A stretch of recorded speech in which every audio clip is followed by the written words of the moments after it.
આપનું હાર્દિક સ્વાગત છે. અખિલ ગુજરાત પ્રજાપતિ સંઘ વડોદરા શ્રી ગુર્જર કડિયા પ્રજાપતિ સમાજના વીરજીભાઈ વાઘેલાની દીકરી ઓસ્ટ્રેલિયામાં પ્રતિનિધિ સભાના સભ્ય છે. તે આપણા દેશ અને સમાજ માટે ગૌરવની વાત છે. તો ચાલો આપણે તેની સ્પીચને સાંભળીએ. Mr. President, congratulations on your new role. I would like to begin by acknowledging the traditional owners of the land on which we have gathered on today. I pay my respects to the elders, past, present, and emerging. I'm honored and humbled to be standing here today before my friends and family who are in the chamber today.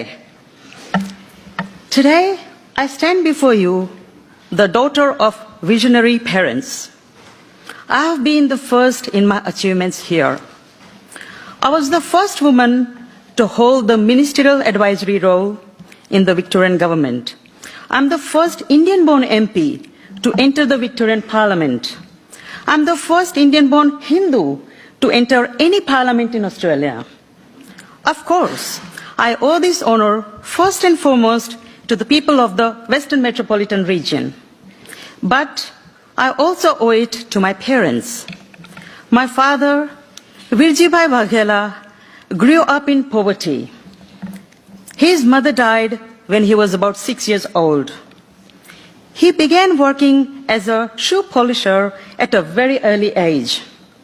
He knew that if he wanted a better future, he must educate himself, and so he studied, and eventually he joined the Indian Air Force and later became a lawyer.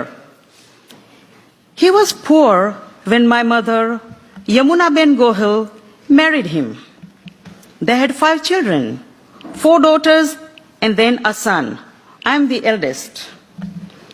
I was born and raised in a small town called Jamnagar in the state of Gujarat in India.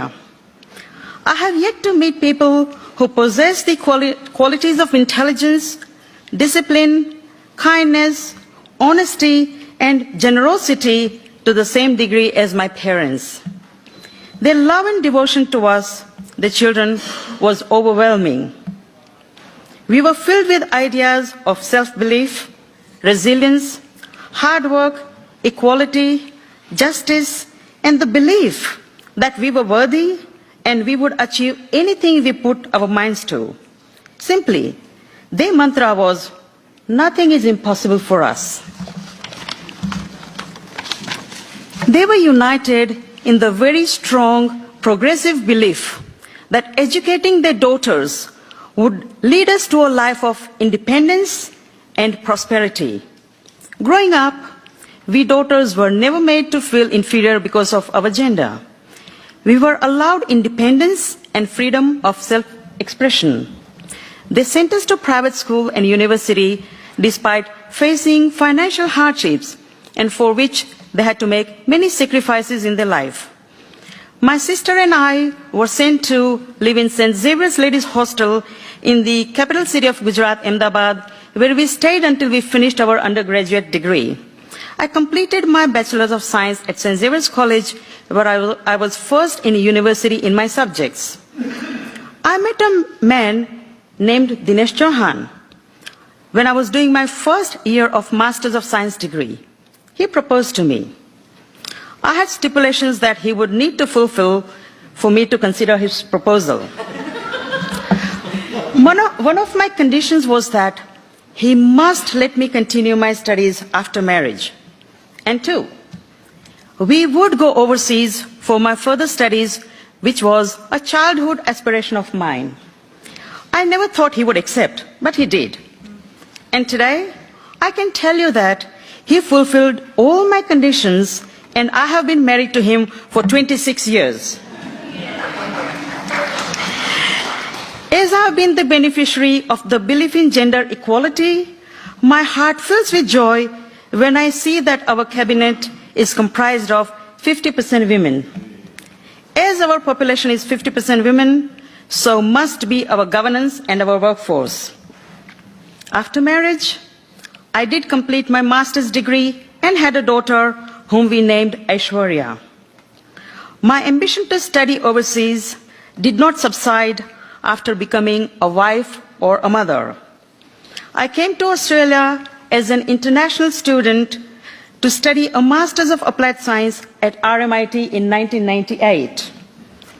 My husband Dinesh Chauhan also came with me on a spouse visa, and we left my daughter, aged 3.5, in the care of my parents. We thought that my further studies from a Western country would bring us more job opportunities in India, which will help us in providing a good education to my daughter. Initially, life in Australia was very difficult for us. My studies included full days in the laboratory from Monday to Friday and left me little time to do casual work as a waitress in the evenings. I could not find a job in my field as I was either overqualified or I didn't have a local experience. My husband worked odd hours as a taxi driver. Eventually, I got a casual job working evening or night shifts as a laboratory assistant at the Northern Hospital. This was followed by an opportunity to work as a medical scientist in the same hospital. Once I finished my studies, we decided to stay in Australia. I applied for my permanent residency in Australia. Soon after that, I landed a full-time